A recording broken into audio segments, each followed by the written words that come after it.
टाळकरी मंडळी, आपले उपस्थित सर्वच श्रोते मंडळी, माझ्याबरोबर आलेले आमच्या चिंचोलीहून सर्व भजनी मंडळ, आमचे दत्तवान्या काळदाते, ज्ञानेश्वर माऊली सुतारे, विठ्ठल वायकर आहेत, अजिनाथ वायकर आहेत, आमचे प्रकाश अण्णा काळदाते, आमच्या महिला आहेत 2-3, नंदामावशी सुतारताई येतात, आणखी बरेचसे आमचे सर्व टाळकरी मंडळी. आज खऱ्या अर्थानं तुमच्या प्रेमाखातर म्हणले पाट्यावडीला म्हणलं आज जावंच लागेल, नाही तर आप्पा परत येऊन द्यायचे नाहीत म्हणले. असो, या तुमच्या आमच्या प्रेमाखातर खऱ्या अर्थानं आजची सेवा आहे. सेवेसाठी घेतलेला अभंग थोडासा परिचयातला नाही, पण परिचयातला नसला तर रोजच्या अनुभवात तो विचार घ्यावा अशा पद्धतीचा आहे. विठ्ठल विठ्ठल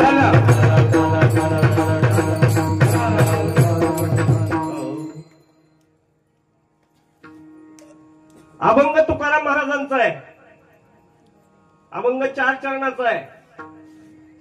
अभंगामध्ये तुकाराम महाराज उलट सांगतायत. ब्रह्मदेवापासून, मुंगीपासून ते ब्रह्मदेवापर्यंत प्रत्येक माणसाला काय हवंय हो? प्रत्येक माणूस कशासाठी जगतोय? प्रत्येकाला कशाची अपेक्षा आहे? सुखाची अपेक्षा आहे. प्रत्येक जीव हा सुखाची अपेक्षा करतोय, सुखासाठी जगतोय, सुखासाठी धडपडतोय. पण इथं मात्र तुकाराम महाराज उलट सांगतायत. तुकाराम महाराज म्हणतायत की आगी लागो तया सुखा. महाराज म्हणतात त्या सुखाला आग लावायची. म्हणजे सुख मागणारे अनेक जण आहेत, पण दुःख मागणार कुणी आहे का? असं आहे का कुणी की दुःख मागितलंय? मज लागे दुःख भावे ऐसे कोणी जीवन भावे, ऐसे कोणी जीवन भावे, ऐसे कोणी जीवन भावे. मज लागे दुःख भावे ऐसे कोणी भावे दिले, ऐसे कोणी भावे दिले, ऐसे कोणी जीवन. मज लागे दुःख भावे ऐसे कोणी जीवन भावे. असा कुठलाही प्राणी नाही की मला दुःख पाहिजे म्हणणारा. पण इथं तुकाराम महाराज म्हणतात की सुखालाच आग लागू देत. जीवन जगत असताना प्रत्येक जीव हा सुख मिळवण्यासाठी धडपड करतोय. प्रत्येकाला अपेक्षा आहे की सुख मिळावं म्हणून. पण प्रकार असा झालाय की जी वस्तू जिथं मिळणार आहे तो ठिकाणा चुकलाय, आणि ठिकाणा चुकून आपण जिथं दुःख आहे ना तिथं सुखाची अपेक्षा करतोय.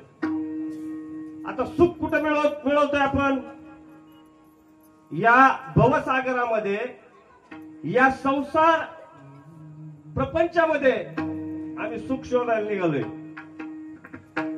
आता या संसारामध्ये सुख मिळतंय असं जरी वाटत असेल तरी सुख आहे का हो? दुःख बांधागणी आहे संसार, सुखाचा विचार नाही कुठे, सुखाचा विचार नाही कुठे. दुःख बांधागणी आहे हा संसार, सुखाचा विचार नाही कुठे.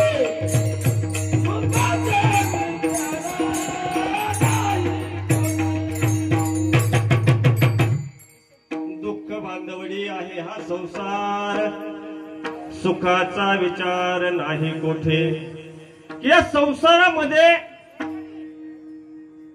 सुख तुम्हाला जे वाटते ते सुख नाही, हा दुःखानं भरलेला संसार आहे. आणि त्यात सुखाचा विचार तुम्ही करत बसला तर कधीच कुठं सुख मिळणार नाही.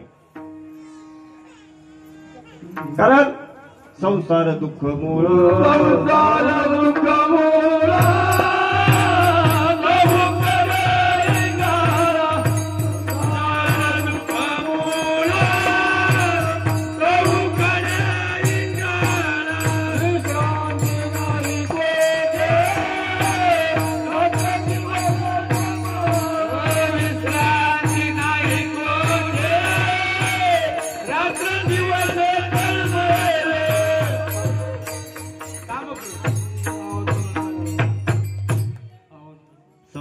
दुःख मूळ तो इकडे इंगळ विश्रांती नाही कुठे, रात्रंदिवस सुखासाठी हा जीव पळतोय, पण सुख काय वाटायला लागेना. पण सुख काय मिळत नाही, तो सुखाचा ठिकाण आमचा चुकतोय. जिथं सुख आहे तिथं आम्ही जात नाही. प्रपंचातलं सुख कसं आहे, माऊली ज्ञानेश्वरीमध्ये सांगतात, सुख लेवोनी दुःखाची अंगी छळीत जगाते. माऊली ज्ञानेश्वर सांगतात की तुम्हाला जे सुख तुमच्याकडे येतंय असं वाटतंय ना, ज्याला तुम्ही सुख म्हणून आपलंसं करताय ना, ते सुख नाही, ते येताना येणारं ते खरं दुःख आहे.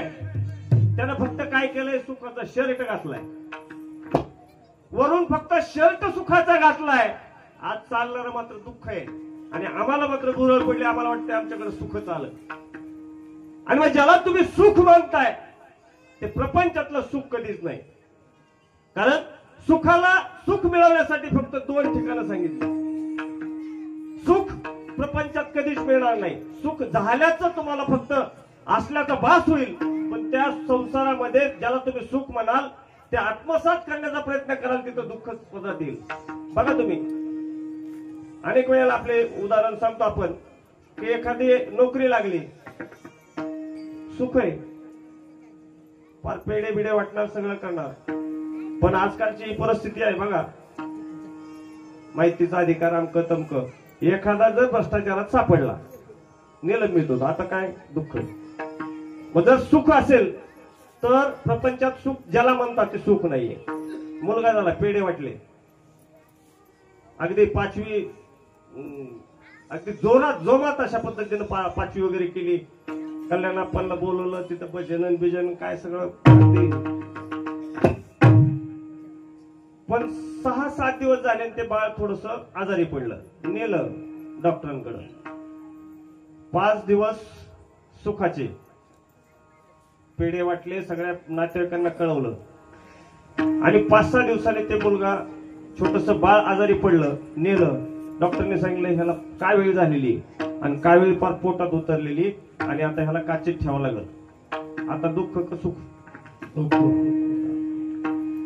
प्रपंचामध्ये सुख शोधायला निघालेल्या जीवाला कधी सुख मिळणार नाही. मग सुख कुठे आहे? सुख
सुख कुठे आहे?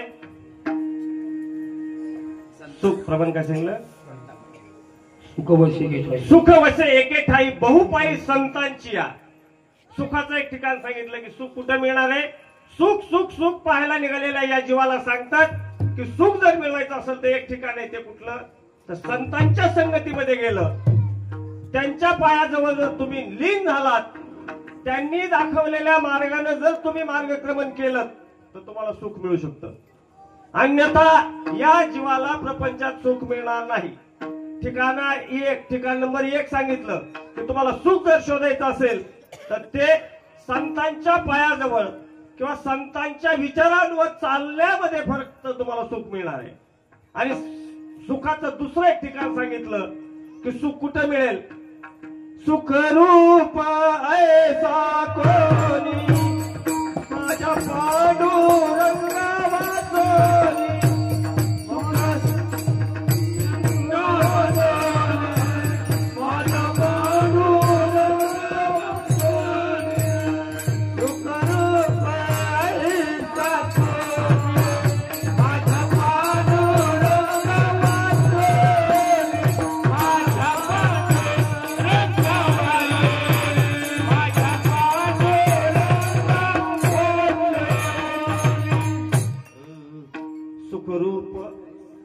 ऐसा तुझा कोणी सांगा माझ्या पांडुरंगासारिखा.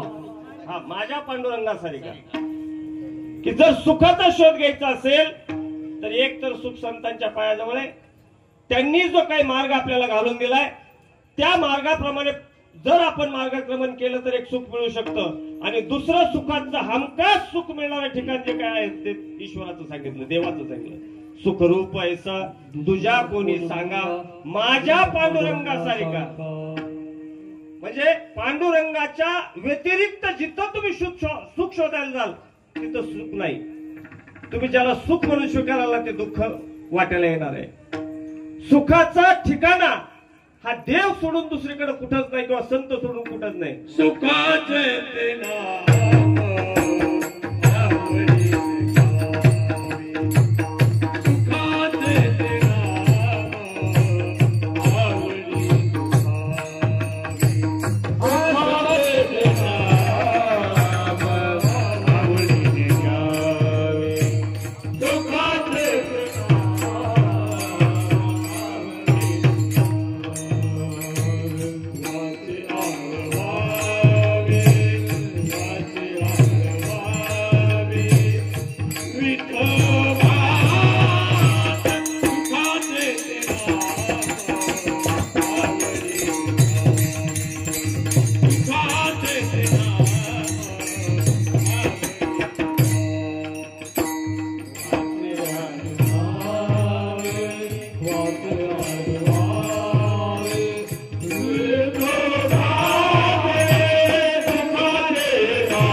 विठोबा.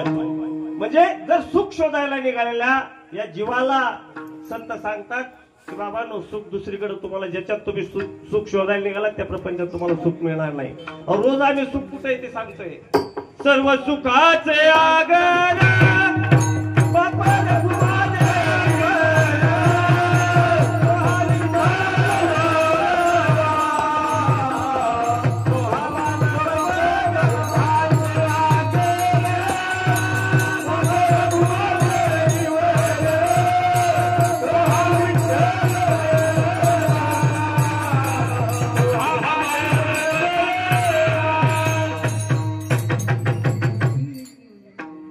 सुखाचे आगर बाप रखुमा देवी वर तो हा विठ्ठल बरवा, तो हा माधव बरवा.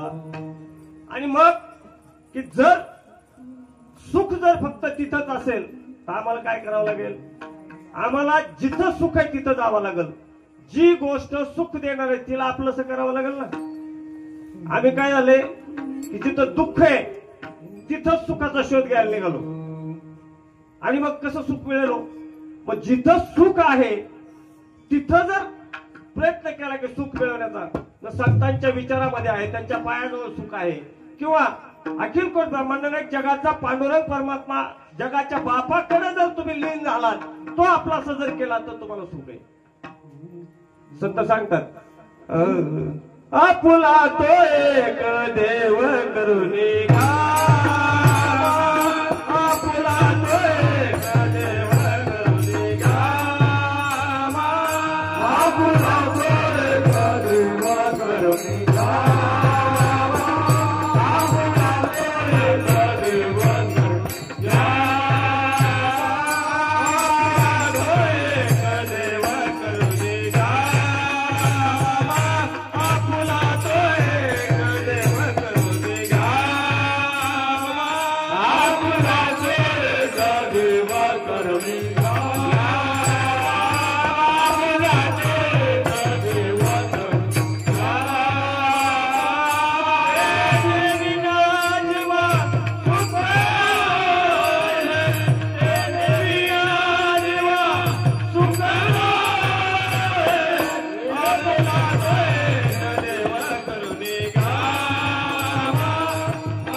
तो एक देव करुणी घ्यावा, देणे विना त्याच्याशिवाय म्हणतात इथं, देणे विना जीवा सुख न होय. सुख मागायला निघालेल्या जीवाला सांगतायत की जर तो अखिल कोट ब्रह्मांड नायक पंढरीश पांडुरंग परमात्मा या जगाचा चालक मालक, जगाचा बाप, तो आपलासा केल्याशिवाय दुसरीकडे सुख मिळणार नाही हे सांगत असताना ह्या जीवाला जर सुख मिळवायचं असेल तर त्या अखिल कोट ब्रह्मांड नायक पंढरीश पांडुरंगाचा जवळ जावं लागल, त्याला आपलंसं करावं लागल किंवा संतांच्या सानिध्यामध्ये जावं लागल. संत संगती काय सांगू तुका, संत संगती काय सांगू तुका,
संत संगती काय सांगू तुका, संत संगतीचे काय सांगू सुख,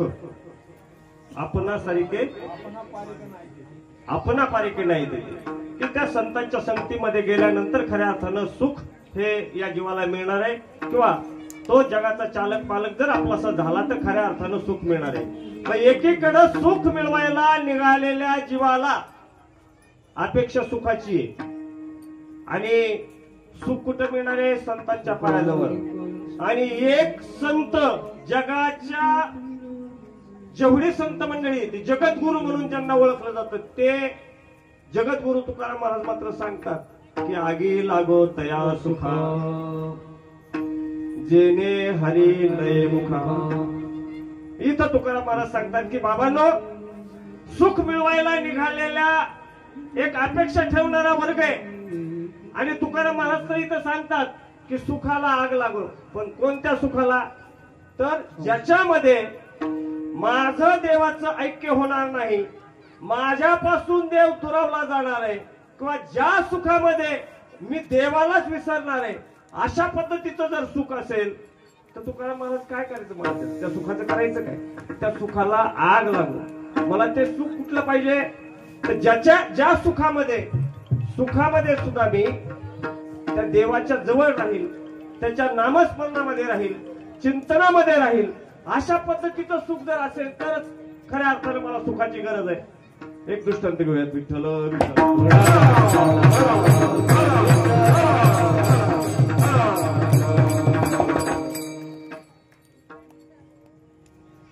गोपीचंद नावाचा राजा असला. गोपीचंद नावाच्या राजाचा समुद्र वलयांकित अशा पद्धतीचं त्याचं राज्य आणि त्या गोपीचंद राजापेक्षाही त्याच्या वडिलांचं राज्य खूप मोठं होतं.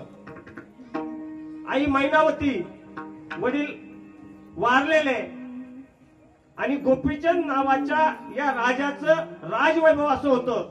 गोपीचंद राजाला किती बायका होत्या माहितीये? 1800 बायका होत्या. 1800 बायका, पत्न्या. आठवड्याला 300चा नंबर यायचा. रोज आंघोळ घालायला किती? 300. मग आठवड्यानं परत पहिलीचा नंबर यायचा.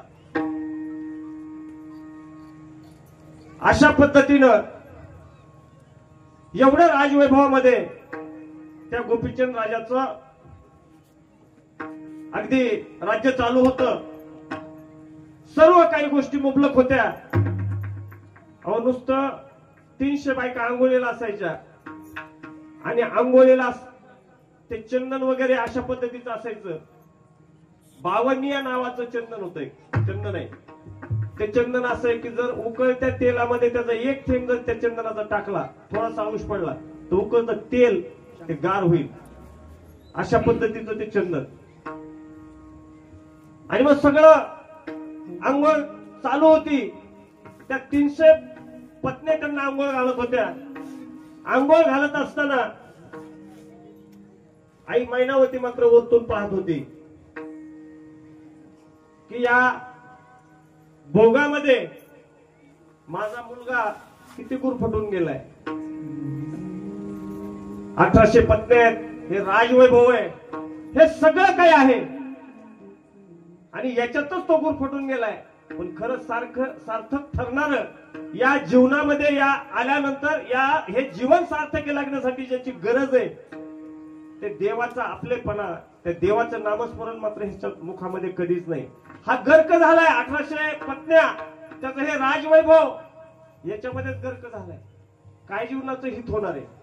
आणि त्या माता मैनावतीच्या डोळ्याला पाणी आलं आणि वरून पाहत असताना मनात हा विचार चालू असताना डोळ्यातला पाण्याचा एक थेंब खाली पडला आणि तो थेंब त्या गोपीचंद राजाची आंघोळ चालू होती त्याच्या अंगावरती पडला. आता कोमट अशा पद्धतीचं पाणी त्याच्या अंगावरती ओतायचं चालू होतं, आंघोळ घालायचं चालू होतं आणि तशामध्ये एक थेंब, तो थेंब काही साध्या व्यक्तीचा नव्हता. मैनावती म्हणजे काही साधी व्यक्ती नव्हती. आणि तो थेंब अंगावर पडल्यानंतर त्याला थोडस जाणवलं की पाणी अंगावरती टाकलं जातंय ते वेगळ्या म्हणजे एवढं एक थोड्या आपण काय म्हणू त्याला वेगळ्या पद्धतीचं कोमट पाणी, परंतु थेंब मात्र वेगळ्या पद्धतीचा अंगावरती पडलाय. म्हणून काय वरतून पडलंय असं पाहण्यासाठी वरती पाहिलं आणि आई मैनावतीच्या डोळ्यामध्ये पाणी आहे. मैनावती रडतीये, त्याच्याकडे पाहते. त्याचा हा राजवैभव तो गुंग झालेला आहे या संसारामध्ये. वरती पाहिलं, आंघोळ आटोपली आणि वरती आईकडे गेला. आईला विचारलं, आई मी आंघोळ करत असताना वरती पाहिलं, माझ्या अंगावरती तुझ्या अश्रूचा एक थेंब पडला आणि तुझ्या डोळ्यामध्ये अश्रू मी पाहिलेले. सांग आई, त्या डोळ्यामध्ये अश्रू येण्याचं कारण काय? काही नाही रे बाबा, तुझ्याकडे पाहून असंच थोडस वाटलं जीवाला आणि आले अश्रू म्हणे. अनावर झाले नाही आणि त्या अश्रूचा एक थेंब पडला. नाही म्हणे तुला काही कमी आहे का? म्हणे अरे तुझं राजवैभव नाही, ह्याच्यापेक्षा काही पटीनं तुझ्या बापाचं राजवैभव होतं, त्याची राणी म्हणून, राणी मैनावती म्हणून मी जगलेले. मी माझ्या पतीनं जेवढं दिलं, ज्या राजवैभवात मी वाढले ते तू देऊ शकत नाही. तुझ्यापेक्षा काही पटीनं मी ते राजवैभव भोगलेलं. मग नेमकं काय रडण्याचं कारण काय? गोपीचंदानं विचारलं की आई तुला सांगावं लागेल. काय नाही रे म्हटले, मी आता वरतून पाहत होते आणि तू या संसारिक सुखामध्ये जो काही तल्लीन झालायस, या राजवैभवामध्ये तुझे सुख समजते, ते सुख नाही रे बाळा म्हणे. तुझा बाप तुझ्यापेक्षा काही पटीनं त्याचे राजवैभव होतं, परंतु लाकडामध्ये जळत असताना ते सगळं राजवैभव मागे राहिलं आणि त्याची हाडं जळताना मी स्वतः पाहिले. काळाची एवढी पडलं बाजेवा, काळाची एवढी पडलं बाजेवा, काळाची एवढी पडलं बाजेवा, काळाची एवढी पडलं बाजेवा, काळाची एवढी पडलं बाजेवा,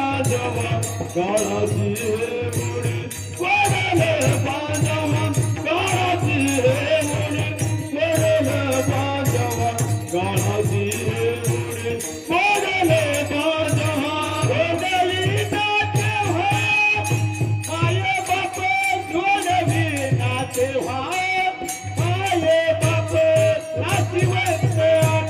प्रिय पुत्र धन नाशिवंत आटे पुत्र धन नाशिवंत आटे प्रिया पुत्र धन नाशिवंत आटे प्रिया पुत्र धन नाशिवंत आटे प्रिया पुत्र धन नाशिवंत आटे प्रिया पुत्र जनम नाशिवंत आटे प्रिया पुत्र जनम नाशिवंत आटे प्रिया पुत्र जनम. आणि मग त्या मैनावतीने सांगितलं की बाळा तुझ्यापेक्षा काही पटीनं वैभव होतं, परंतु फक्त देवाचं नाव त्यांनी कधी घेतलं नाही. त्या लाकडामध्ये तुझ्या बापाला जळताना मी स्वतः पाहिलं म्हणे, काही शिल्लक राहिलं नाही. आणि तूही त्याच पद्धतीनं आज या राजवैभवामध्ये तल्लीन झालायस, गर्क झालायस. पण या जीवनाचं सार्थक कसं होणार? त्या देवाला आपलंसं जर केलं नाही, तुझ्या मुखातून देवाचं नामस्मरण जर आलं नाही, तर या जीवनाचं सार्थक होणार नाही. तू जे सुख ज्याला समजतोयस ना, ते तू हे सुख, संसारातलं सुख तुला खऱ्या अर्थानं या भवसागरातून तारून नेणार नाही.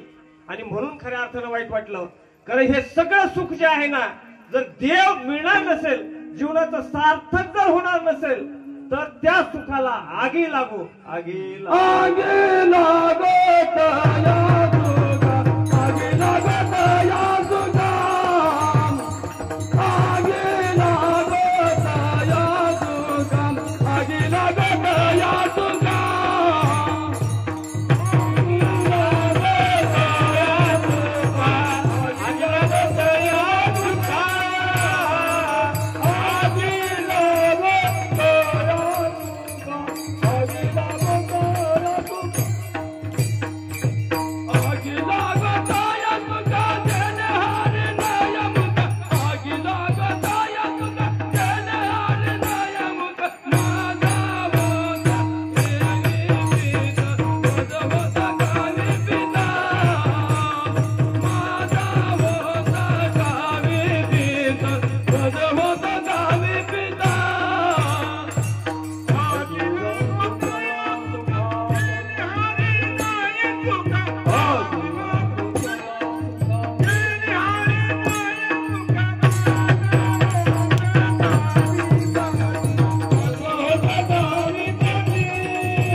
लागो तया सुखा, जेने हरी नये मुखा, मज होत का विपत्ती, पांडुरंग राहो चित्ती. की तुकाराम महाराज म्हणतात, बाबांनो, एवढं जरी वैभव होतं, पण जर हरी मुखामध्ये नसेल तर त्या सुखाला आग लागू देत. कारण का तर खरं सुख हे देवाजवळ आहे, तो आपलासा झाल्यानंतरच ह्या जीवनाचं सार्थक होणार आहे. अन्यथा संसारिक जीवाने ज्याला सुख मानले, ते तुम्हाला उलट अधोगतीकडे नेणार आहे. मग सुखाचं जर तुम्हाला सुख पाहिजे असेल, तर त्याच्यासाठी देवच आपला झाला पाहिजे. ज्याच्यात देव आहे, ती गोष्ट जर आत्मसात केली तरच खऱ्या अर्थानं सुख मिळणार आहे. विठ्ठल विठ्ठल.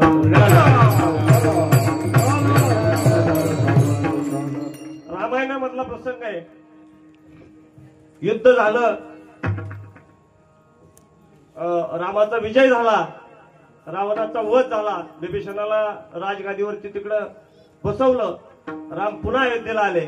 आल्यानंतर काही दिवस गेल्यानंतर सीतामाईंनी रामापुढं असे बसलेले असताना सांगितलं, निवांत बसलेले होते.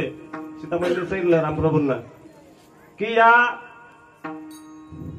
युद्धामध्ये आपल्याला सर्वच नळ नीळ जांबुवंत जे काही सर्व सैन्य होतं, हनुमंतराया सर्वांनी आपल्याला खऱ्या अर्थानं